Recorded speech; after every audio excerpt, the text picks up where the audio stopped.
ఆశ రక్షించబడిన నాట నుండి ఉండేది. కానీ మరి దేవుడు ఇంత ఘనమైన ఆయన హృదయానుసారుడైన మనుషునితో మరి దైవజనునితో నాకు వివాహం జరిపిస్తాడని నేనైతే ఎప్పుడు ఊహించలేదండి. దేవుడు కేవలం తన ఉచితమైన కృప, ఆయన సంకల్పంలో భాగంగా నేను యోగ్యురాలని కాదు, కానీ ఆయన ఉచితమైన కృపను బట్టి మరి అమెరికాలో ఉద్యోగం చేస్తున్న సమయంలో మరి దేవుడు దైవజనులను మరి అక్కడికి నడిపించడము, మా వివాహాన్ని దేవుడు నిర్ణయించాడు. దేవుని బిడ్డల ద్వారా మరి మా వివాహం సెటిల్ అవ్వడం జరిగింది. మరి రాజమండ్రి వచ్చిన నాటి నుండి ఈనాటి వరకు దేవుడు తన అత్యున్నతమైన కృపలో మమ్మల్ని భద్రపరిచి ఆయన సేవలో వాడుకుంటున్న విధానాన్ని బట్టి నిజంగా ప్రభువుకు హృదయపూర్వకంగా కృతజ్ఞతలు చెల్లిస్తున్నాను. అలాగే మమ్మల్ని ప్రేమించే దేవుని బిడ్డలు మీ అందరినీ దేవుడు మాకు ఇచ్చినందుకు హృదయపూర్వకంగా ప్రభువుని స్తుతిస్తున్నాను. కొన్నిసార్లు కొన్ని ఇబ్బందికరమైన పరిస్థితులు పరిచర్యలో కానీ ఆయా విధాలుగా వస్తూ ఉన్నప్పుడు నిజంగా ప్రభు బిడ్డల యొక్క ప్రేమను జ్ఞాపకం చేసుకున్నప్పుడు, దేవుని ప్రేమను జ్ఞాపకం చేసుకున్నప్పుడు అవన్నీ చాలా తృణప్రాయంగా అనిపిస్తూ ఉంటాయి. మమ్మల్ని ప్రేమించి మా కొరకు ప్రార్థించి మీ అందరిని బట్టి ప్రభు పేరిట వందనాలు తెలియజేస్తున్నాను. ఈ ఉదయకాల సమయం నుండి ఇప్పటి వరకు కూడా చాలా మంది మీలో మరి ఆన్లైన్ ఫ్యామిలీలో ఉన్నవారు, అలాగే క్రైస్ట్ వర్షిప్ సెంటర్ సంఘ బిడ్డలు మీరు చాలా మంది కాల్స్ చేస్తున్నారు, మెసేజెస్ పంపిస్తున్నారు. మీ ప్రేమను, మీ ప్రార్థనలను మరి నా పట్ల మీరు చూపిన విధానాన్ని బట్టి మీకు ప్రత్యేకమైన వందనాలు తెలియజేస్తున్నాను.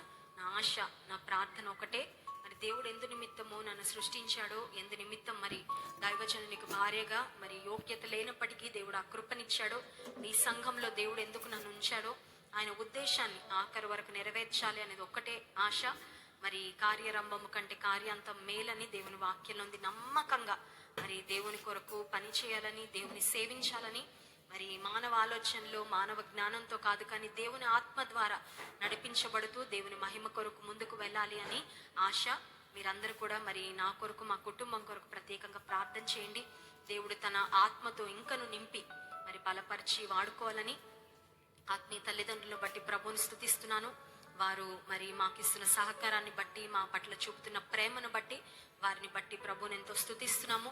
ఒక మరి తల్లిదండ్రులకు నేను దూరంగా ఉన్నాను, సేవను బట్టి ఎక్కువగా వాళ్ళ దగ్గరికి వెళ్ళడానికి కూడా నాకు అవకాశం ఉండడం లేదు. అయితే మరి తల్లిదండ్రుల స్థానంలో తల్లిదండ్రుల యొక్క ప్రేమను మరి అత్తమామలుగా వారు అందిస్తున్న విధానాన్ని బట్టి వారికి ప్రత్యేకంగా కృతజ్ఞతలు తెలియజేస్తున్నాను. ప్రత్యేకంగా మరి మా తల్లిదండ్రులకు కూడా మరి వారు చూస్తున్నారో లేదో లైవ్ నాకు తెలియదు, కానీ నా కృతజ్ఞతలు తెలియజేస్తున్నాను. ఎందుకంటే వారు పెంచిన విధానాన్ని బట్టి అప్పుడు పెంచుతున్నప్పుడు స్ట్రిక్ట్గా బాధ అనిపించేది. ఇంతలాగా ఇంత స్ట్రిక్ట్గా ఎందుకుంటారు, ఎక్కడికి పంపించరు, ఎక్కడికి వెళ్ళనివ్వరు, అన్ని రూల్సే, అన్ని రెగ్యులేషన్స్ అని బాధ అనిపించేది.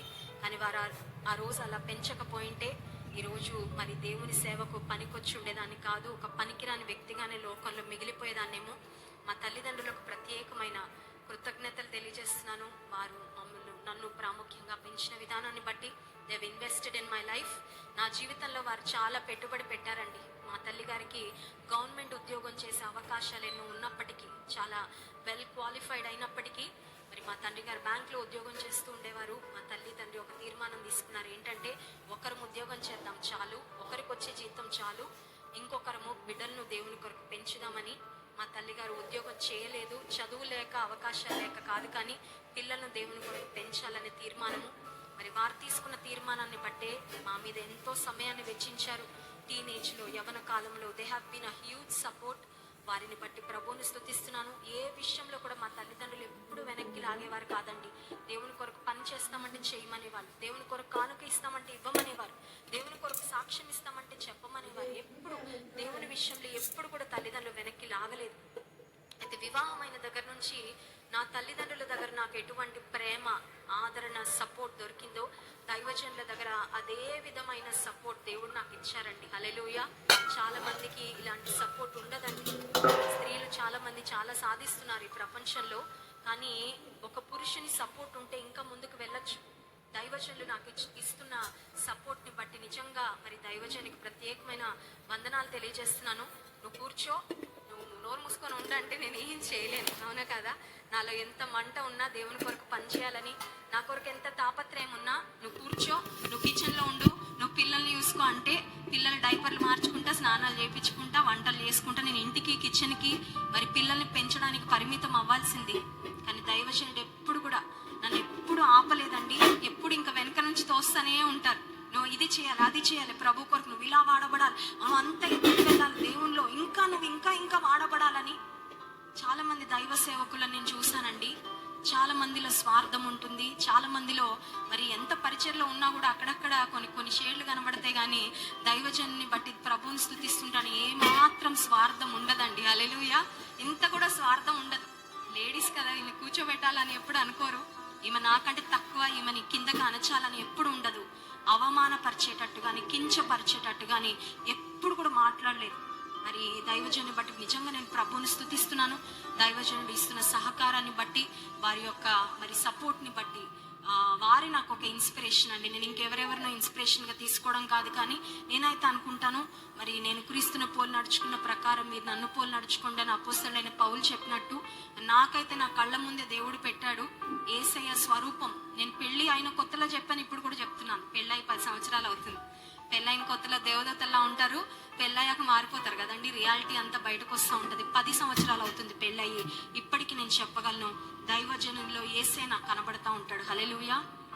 యేసయ్యలో ఉన్న ప్రేమ, యేసయ్యలో ఉన్న తగ్గింపు, యేసయ్యలో ఉన్న క్షమాగుణం, యేసయ్యలో ఉన్న ఓర్పు, యేసయ్యలో ఉన్న లక్షణాలు దైవజనులు నేను చూస్తూ ఉంటాను. నేను అనుకుంటా, ప్రభు దైవజనుల వల్లే నేను ఉంటే చాలేమో అనిపిస్తుంది నాకు. ఎందుకంటే మరి యేసయ్యను వాక్యం చదువుతున్నప్పుడు అర్థమవుతుంది, కానీ నా కళ్ళ ఎదుట దేవుడు దైవజనులు ఉంచాడు. మరి మా 3 బిడ్డలను కూడా దేవుడు ఒక ఉద్దేశంతోనే మాకు అనుగ్రహించాడని నేను నమ్ముతున్నాను. మరి చాలా మంది అనుకుంటారు ఆడపిల్లలు అంటే తక్కువ, ఆడపిల్లలు పుట్టగానే ఏడ్చేస్తా ఉంటారు. నేను ఒక్క బిడ్డ పుట్టినప్పుడు కూడా ఏడవలేదండి. హల్లెలూయా. ఒక్క బిడ్డ పుట్టినప్పుడు, ఆడపిల్ల పుట్టిందని ఒక్కసారి కూడా ఒక్క కన్నీటి చుక్క కూడా కార్చలేదు. కానీ ఒకదాని కొరకు కన్నీరు కార్చను. ఏమనంటే, ఎవరిని ఇచ్చినా పర్లేదు కానీ నీ కొరకు వాడుకోవాలంతే. నువ్వు అది వాడుకుంటే చాలు, నాకు ఎవరినిచ్చినా పర్వాలేదని ఆ 3 బిడ్డల కొరకు కూడా ప్రత్యేకంగా మరి ప్రార్థన చేస్తున్నాం, ఆశిస్తున్నాం. వారి తరంలో, మా జనరేషన్ తర్వాత వారి జనరేషన్ వస్తుంది. వాళ్ళది రాకెట్ జనరేషను కదండి. నెక్స్ట్ తరం దూసుకొని వెళ్ళే తరము, ఆ తరముకు తగినట్లుగా దీటైన విధానంలో ఆ బిడ్డలు 3 సిద్ధపరచబడి, ఆశ ఏం లేదు, వాళ్ళు డబ్బులు సంపాదించాలనో పేరు ప్రఖ్యాతలు తెచ్చుకోవాలని ఏ ఆశ లేదు, కానీ 3 గొప్ప సేవకులు అండ్రయ్యి మరి ఫిలిప్పు కుమార్తెల వలె, యోబు కుమార్తెల వలె మరి దేవుని కృపలో బిడ్డలు వర్ధిల్లాలని, వాడబడాలని మా ఆశ. కనుక మీరు చూపుతున్న ప్రేమను బట్టి, మీరు అందిస్తున్న సహకారమును బట్టి, మీలో చాలా మంది ఆయా ప్రాంతాల నుండి వచ్చి, అమ్మ నువ్వు నా కూతురు అనుకుంటానమ్మ నేను అని కొంతమంది తండ్రులు చెప్తుంటే నాకు ఎంత సంతోషం అనిపిస్తుందో. నన్ను కన్నది మా డాడీ, దేవుడు నా పరలోకపు తండ్రి. కానీ చాలా మంది ఒక తండ్రి ప్రేమతో నన్ను ప్రేమించే మరి పెద్దవాళ్ళని చాలా మందిని దేవుడు నాకు ఇచ్చాడు.